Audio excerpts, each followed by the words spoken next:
आमचे गिरणी कामगार देशोधडीला लागले 2.5 लाख गिरणी कामगार. गिरणी कामगारांचं कसं वाटोळं काँग्रेस सरकारने केलं. शिवसेनेने त्यावेळेला काही हस्तक्षेप केला नाही.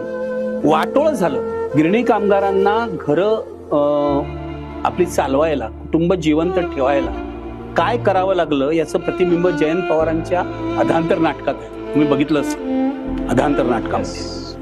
तर मी सांगतो तुम्हाला, त्या काळात अनेक तरुण मुलं केवळ पैशासाठी, बाप कमवत नाही, माझ्या आईला काही काम नाही, काय करणार घर चालवण्यासाठी, म्हणून अरुण गवळीच्या गँगमध्ये गेले. बापरे, देशोधडीला लागले गिरणी कामगार. गिरण्या बंद पडल्या. आज काय झालंय बघा, ते सगळं विकलं आणि आज तिथे आलंय बिग, काय तुमचं बाजार ना, बिग बाजार. तिथे आमची गिरणी कामगारांची मुलं मी बघतो बिग बाजार मध्ये सेल्समन आहेत.